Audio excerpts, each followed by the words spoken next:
Update muna nga tayo sa mundo ng basketball, partikular na sa Gilas, Pilipinas.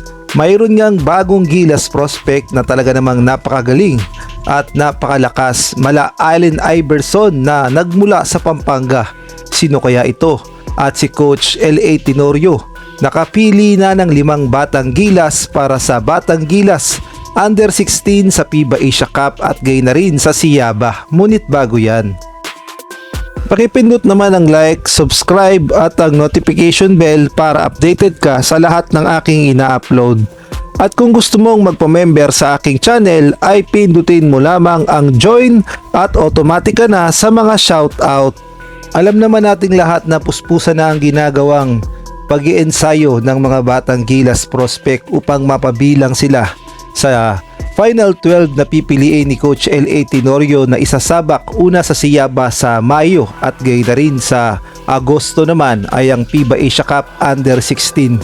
At ayon nga sa report ay nakapili na raw si Coach L.A. Tenorio ng 5 batang karapat-dapat na mapasama sa kanyang Final 12. Kaya naman ating kilalanin kung sino-sino nga bang mga batang Gilas prospect ang napili sa Final 12 ni Coach L.A. Tenorio.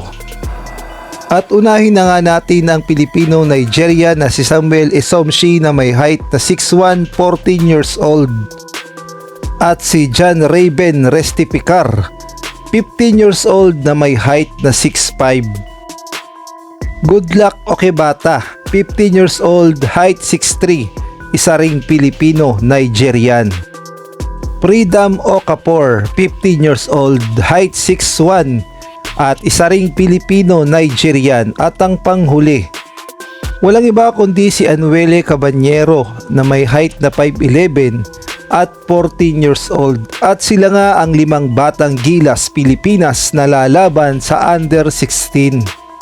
At hindi pa naman tapos ang pagpili dahil ayon nga sa report ay 5 pa lang at kailangan pa siguro ng 7 hanggang 8 mga batang Gilas Pilipinas prospect ang kailangan ni Coach L.A. Tenorio sa kanyang lineup. Kaya naman may pag-asa pa ang iba. Kaya naman abangan natin hanggang mabuo ang Final 12 ni Coach L.A. Tenorio na gagamitin niya sa Siaba sa Mayo at gayon na rin sa Agosto sa FIBA Asia Cup Under 16.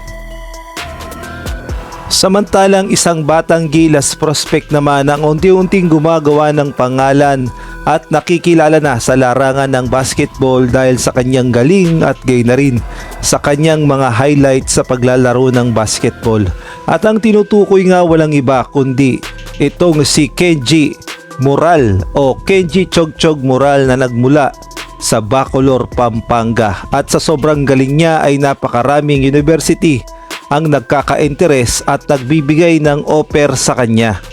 Kaya naman panoorin natin ang kanyang mga highlights at kayo na ang humusga kung gaano nga ba siya kagaling sa paglalaro ng basketball.